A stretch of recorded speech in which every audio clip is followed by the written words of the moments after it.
Oke, semuanya, Assalamualaikum warahmatullahi wabarakatuh.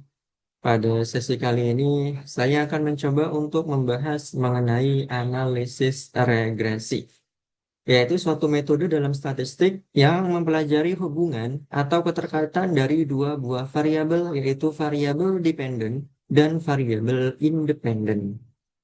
Nah, pada materi kali ini, bahasan kita hanya terbatas pada regresi linier sederhana.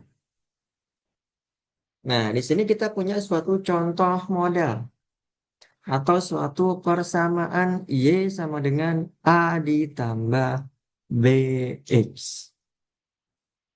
Perhatikan. Nih, perhatikan masalah dari percobaan untuk memprediksi nilai dari suatu respon Y berdasarkan nilai dari suatu variabel independen X. Jadi ini modelnya. The best fitting line of chapter 3 itu didasarkan pada sampel dari n bivariate observasi yang dipilih dari a larger population of measurements. Nah, jadi modelnya itu untuk regresi linear sederhana itu seperti ini. Y sama dengan A ditambah BX. Y itu adalah variabel dependent, ya. Sedangkan X itu adalah variabel bebasnya atau variabel independen. Atau Y itu variabel yang dipengaruhi. X itu adalah variabel yang mempengaruhi. Ya. Nah, misalkan di sini kamu mulai dengan mengasumsikan bahwa variabel dari yang diinginkan Y itu linear berkaitan dengan suatu variabel independen X. Nah, untuk mendeskripsikan hubungan linier, kamu bisa menggunakan yang namanya model deterministik. Y sama dengan alpha plus beta X. Di mana alpha itu adalah perpotongan Y, ya, nilai dari Y ketika X-nya sama dengan 0. Jadi kalau kita gambarkan dengan diagram Kartesius di sini, ini sumbu X, ini sumbu Y, maka disinilah nilai untuk alpha, ya, yaitu dicapai ketika X-nya sama dengan 0, titik potong terhadap sumbu Y-nya. Lalu manakah yang namanya beta? Nah, kalau garisnya misalkan ini garis Y sama dengan alpha plus beta, maka tinggal kita tarik garis di sini, ini satu, ini dua. Nah, inilah yang kita sebut sebagai beta. Apa itu beta? Beta itu adalah slope atau kemiringan dari garis tersebut. Garis apa? Yaitu perubahan pada Y untuk setiap satu unit perubahan pada X. Ya. Jadi perubahan pada Y, kalau di sini Y2, berarti di sini Y1, terhadap setiap satu perubahan pada X. 2 dikurang satu itu kan 1 ya. Jadi untuk setiap satu unit perubahan pada X. Nah, model ini itu mendeskripsikan hubungan deterministik di antara variabel yang diinginkan Y, kadang-kadang dikatakan sebagai variabel respon ya. Jadi selain variabel dependen, Y itu juga disebut sebagai variabel respon atau juga variabel terikat dan variabel independen X yang sering disebut sebagai variabel prediktor ya. Jadi ini yang di atas tadi yaitu selain variabel dependen juga disebut sebagai variabel respon atau variabel terikat. Nah, kalau X itu adalah variabel independen atau variabel bebas atau variabel prediktor seperti itu. Ya.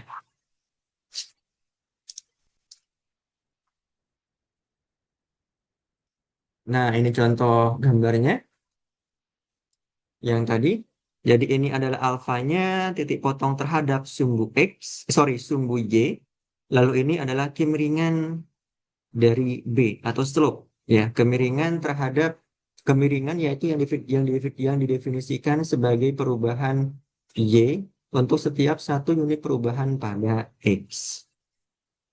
Nah, di sini tabel di atas itu menampilkan apa nih? Mathematics Achievement Test Score untuk sampel random sama dengan 10 fresh graduate ya, bersama dengan nilai akhir kalkulus mereka. Kemudian a bivariate plot of the scores and grades is given in figure 12.2. Kemudian kamu bisa menggunakan building scatter plot. Jadi scatter plot itu adalah diagram sebaran atau diagram pencar ya, untuk refresh your memory as to how this plot is drawn. Perhatikan bahwa titik-titiknya itu tidak terletak exactly secara tepat pada suatu garis, tetapi tampak menjadi deviasi ya atau penyimpangan terhadap garis tersebut. Nah, a simple way to modify the deterministic model is to add a random error component. Jadi rumusnya seperti ini. Ada errornya. Sekarang ditambahkan dengan error ya. Y sama dengan alpha ditambah BX beta X ditambah dengan error. Seperti itu.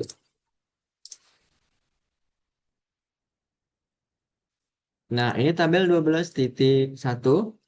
Jadi Mathematics Achievement Test Score and Final Calculus Grades for College Freshmen. Jadi di sini ada dua buah variabel. Yang pertama yaitu variabel independen atau variabel bebasnya. Itu yang mana? Yang ini ya. Mathematics Achievement Test Score. Ini adalah X. Lalu variabel dependennya atau variabel responnya adalah Final Calculus Grade. Kenapa seperti itu? Karena final calculus grade itu adalah nilai yang telah diolah dari berbagai komponen penilaian. Dari misalkan tes skor matematik ini, dari UTS-nya, kuisnya, tugasnya, dan lain sebagainya. Sedangkan yang ini tuh hanya salah satu komponen penilaian doang. Nah, masing-masing ada 10 mahasiswa ya. Nah, kemudian kita gambarkan dalam scatter plot di sini. Yang pertama 39 dan 65. 39, 65 itu yang di sini. Lalu 43, 78, mahasiswa yang kedua. 43, 78 itu di sini. Mahasiswa yang ketiga 21, 52. 21, 52 di sini dan seterusnya. Di sini total ada 10, ya, 10 titik. Nah, tujuan kita tuh apa sih? Tujuan kita itu nantinya kita akan menentukan persamaan garis. Sehingga nanti nilai-nilai dari titik datanya ini itu mendekati persamaan garis tersebut. Jadi errornya nanti akan sangat sedikit ya. Kita cari suatu persamaan garis sehingga tingkat errornya atau kesalahannya itu paling kecil.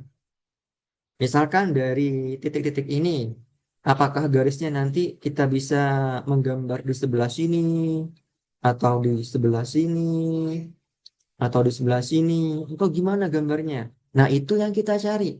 Jadi yang kita cari adalah persamaan Y sama dengan alpha plus BX. Atau Y sama dengan A plus BX. Ini yang kita cari. Jadi yang kita cari adalah A dan B-nya. Nih, A dan B-nya. Ini nanti nilai yang kita cari. Kita mencari suatu persamaan garis yang mendekati errornya itu yang paling kecil, yang nilai errornya sangat kecil. Jadi biasanya garisnya itu terletak di antara tengah-tengah dari titik-titik pada scatter plot tersebut. Biasanya seperti itu.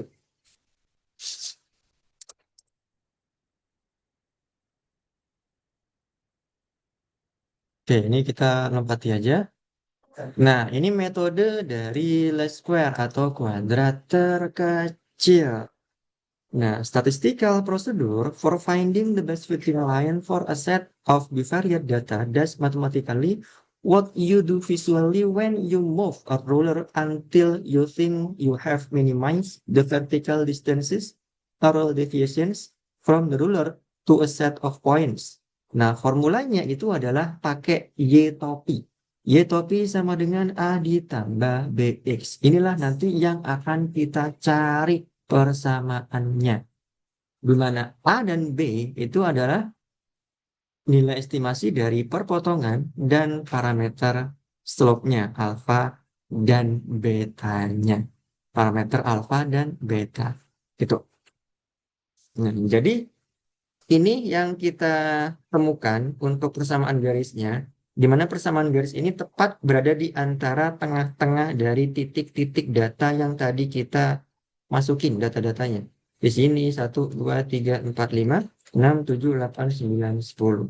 Jadi persamaan garis ini itu memungkinkan nilai error yang sangat kecil. Bayangkan kalau persamaan garisnya itu ada di bawah di sini.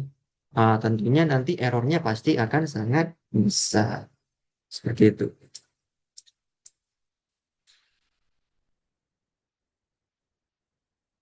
Nah, ini dia metode estimator least square dari alfa dan beta. Rumusnya seperti ini ya, teman-teman ya. Jadi, kita itu kan menghitung Y topi sama dengan A ditambah BX. Dari rumus ini, yang kita cari pertama kali itu adalah B. Ya, dengan rumus apa? Dengan rumus B sama dengan SXY dibagi SXX. Ini rumusnya untuk B. Nah, setelah B nanti kamu dapatkan, kamu inputkan ke nilai A sama dengan Y bar min BX bar. Jadi nilai B ini nanti kalian inputkan ke sini. Kalian lakukan substitusi ke sini, diperoleh nilai A. Jangan salah, untuk Y bar ini adalah rata-rata pada variabel Y, X bar itu rata-rata nilai pada variabel X. Seperti itu. Lalu apa X, SXY dan SXX itu? Oke, saya jelaskan di sini. SXY itu sama dengan, nih rumusnya, ada sigma di sini, berarti apa kalau sigma? Itu jumlah apa? Ada dua perkalian, hasil kali dari, di sini kan ada selisih ya, atau deviasi, atau penyimpangan.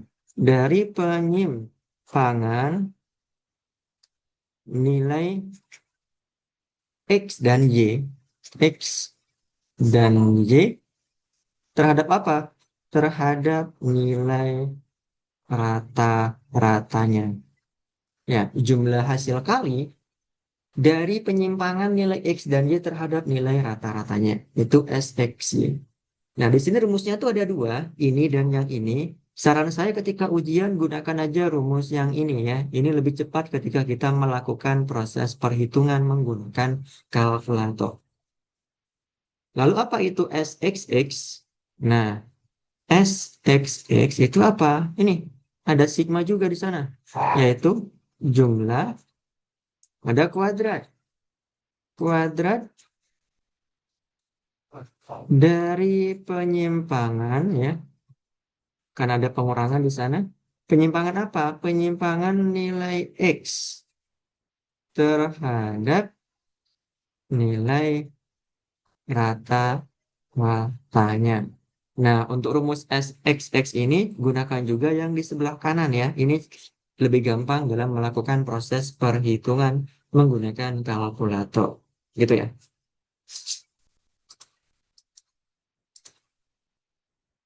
Nah, di sini kita punya contoh soal. Find the least square prediction line for the calculus grade data in table 12.1. Oke, kita diminta mencari persamaan garis ya. Garis prediksi least square untuk data yang tadi. Data untuk nilai kalkulus. Nah, ketika ujian besok, kalian wajib menggunakan tabel untuk mengerjakan soal. Tabelnya itu dibikin seperti ini ya. Jadi ada YI, ada XI, ada XI kuadrat, XIYI, dan YI kuadrat. Ini wajib. Jadi kalian harus mengerjakan soal menggunakan tabel. Ini biar saya tahu kalian benar-benar melakukan proses perhitungan. Benar-benar menerapkan langkah dalam melakukan analisis perhitungan. Nah, Y1-nya ini nilai yang tadi tuh untuk mahasiswa pertama 65, 78, 52 dan seterusnya. Ini XI-nya, ini yang pertama 39 dan seterusnya. XI kuadrat berarti 39 dikuadratkan, 1521, 43 dikuadratkan, 1849 dan seterusnya. XIYI berarti XI dikali dengan YI. 65 kali 39 hasilnya ini 2535. 78 kali 43, 33, 54, dan seterusnya. Kalau YI kuadrat berarti YI ini dikuadratkan. Lalu jangan lupa kasih sum atau penjumlahan, total penjumlahan dari masing-masingnya.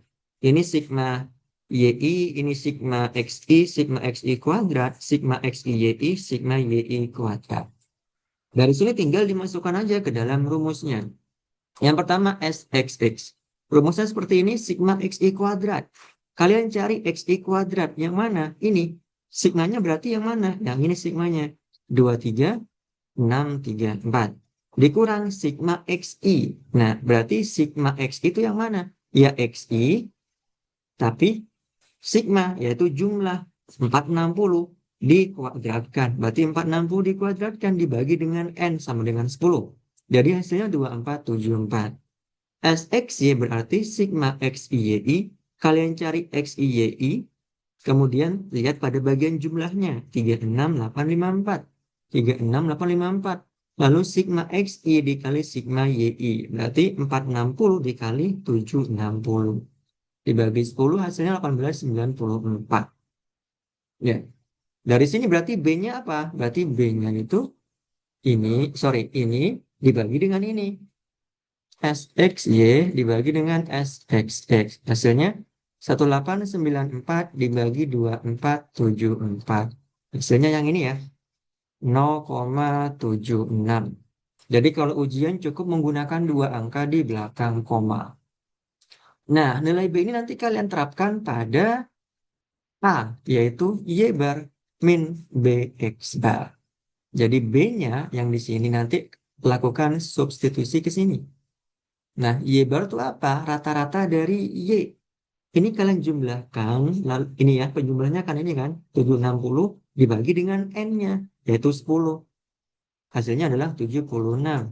Dikurang 0,76 dikali X bar, yaitu jumlahan dari XI dibagi dengan 10, 46. Hasilnya berapa di sini? Ini ya, 40,78. Seperti itu. Dari sini tinggal masukin aja ke dalam rumus persamaan garisnya.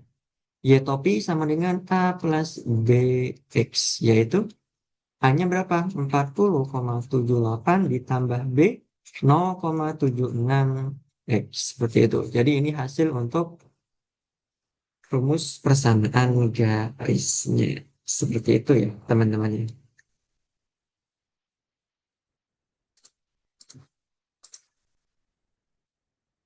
Nah, sekarang saya punya contoh soal. Untuk ujiannya nanti akan saya bikin mirip dengan soal ini. Jadi perhatikan untuk latihan soal yang ini. Oke, you are given 5 points with these coordinates. Berarti langkah pertama kita bikin tabel.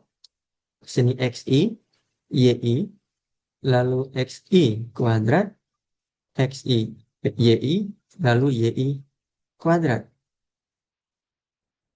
XI-nya adalah min 2, min 1, 0, 1, 2. YI-nya 1, 1, 3, 5, 5. XI kuadrat berarti ini dikuadratkan. Min 2 dikuadratkan itu 4, min 1 dikuadratkan 1, 0 ya 0, 1 itu 1, 2 dikuadratkan 4. XI YI berarti tinggal dikalikan aja. Min 2 kali 1 min 2, min 1 kali 1 min 1, 0 kali 3, 0, 1 kali 5, 5, 2 kali 5, 10. YI kuadrat berarti ini dikuadratkan. 1, 1, 9, 25, 25. Ini tinggal kalian lakukan penjumlahan atau sum. Ini 0, ini 15 ya. Kemudian ini 10, 4, 1, 1, 4 ya, 10. Ini 15, 12.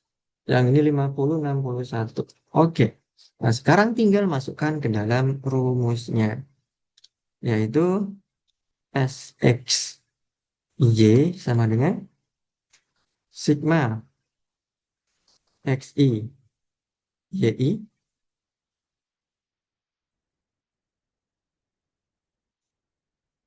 dikurang sigma, oke. Rumusnya tadi itu adalah sigma xi yi dikurang sigma xi dikali sigma yi. Xi dikali sigma yi dibagi dengan n. Hasilnya sigma xi yi berarti 12 dikurang sigma xi itu 0 kali 15 dibagi n-nya 5 berarti sama dengan 12. Ini kali ya. Lalu sxx sama dengan sigma xi kuadrat min sigma xi yang dikuadratkan dibagi n sama dengan sigma xi kuadrat berarti mana? Ini ya, 10 dikurang sigma xi 0 dikuadrat dibagi dengan 5 sama dengan 10. Nah, di sini ada SYY ya. Nanti kegunaannya itu untuk keperluan yang nomor C. Apakah datanya itu good fit atau tidak untuk korelasi.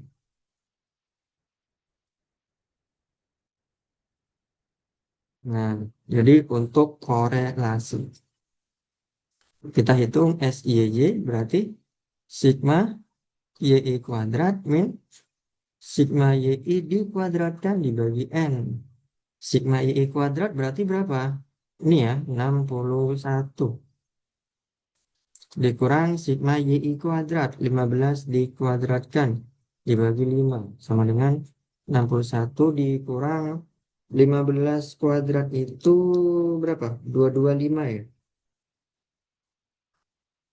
15 kuadrat itu 225 terus dibagi dengan 5, 45. Ini hasilnya adalah 16. Seperti itu. Ya, sekarang kita hitung B-nya. B-nya berarti SXY dibagi SXX sama dengan 12 dibagi 10 sama dengan 1,2. Nah, lalu dari sini kita hitung A-nya. Y bar min BX bar. Y barnya berapa? Rata-rata dari ini nih, 15 bagi 5, 3. Dikurang B 1,2 X bar. X bar berarti rata-rata dari ini, yang 0. Sama dengan 3. Seperti itu ya. Y barnya kan 15 bagi 5, itu 3. B-nya 1,2, X barnya itu 0. Nah, berarti hasilnya adalah Y topi itu sama dengan A plus BX. Jadi Y topi sama dengan 3 ditambah 1,2X. Ini hasil untuk yang nomor B. Nih. Find the least square line for the data. Y topi sama dengan 3 plus 1,2X. Nah, lalu di sini plot the 5 points and graph the line in part B. Oke, jadi kita bikin grafiknya di sini.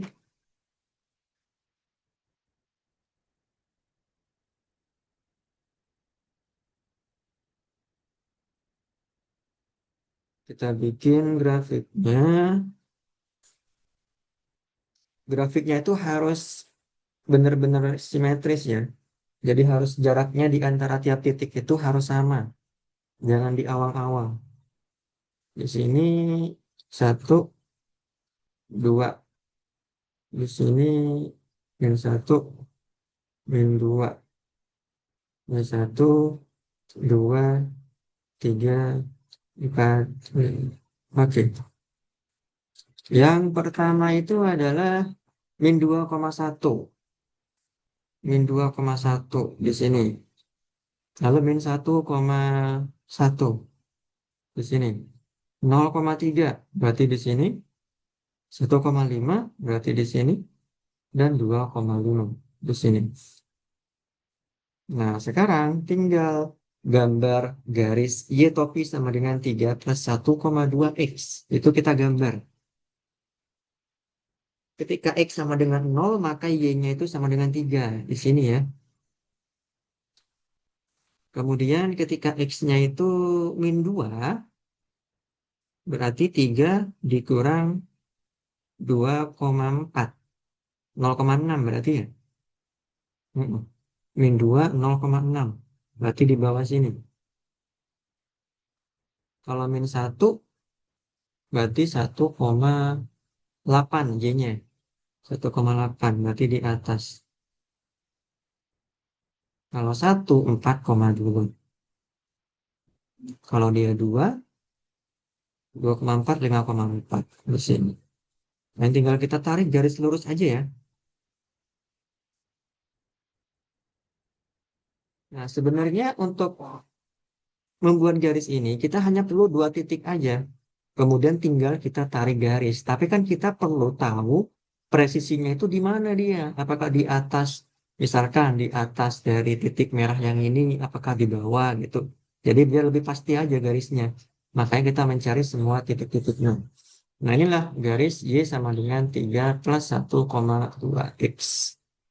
Ya, dia dikelilingi oleh titik-titik yang merah tadi. Dikelilingi oleh data-data yang tadi. Nah, pertanyaannya sekarang adalah, does the line appear to provide a good fit to the data points? Oke, ini menarik nih. Kenapa? Karena kita harus menghitung yang namanya korelasi. Oke, korelasi. Ini ya, good fit. Good fit if korelasi, ya, korelasi atau R itu kurang dari sama dengan 1,2 lebih dari sama dengan 0,8. Ya, korelasi. Jadi kita hitung rumusnya adalah R sama dengan S X Y dibagi akar S X X X Y Y. Nah, S X Y itu berapa tadi? 12 dibagi akar 10 dikali 16 sama dengan 12 dibagi akar 160. Oke, coba saya hitung menggunakan kalkulator. 12 dibagi akar 160.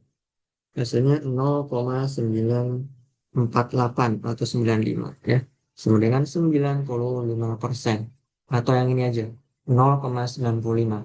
Nah, karena R-nya 0,95 lebih dari 0,8 dan kurang dari 1,2, maka dikatakan dia good fit.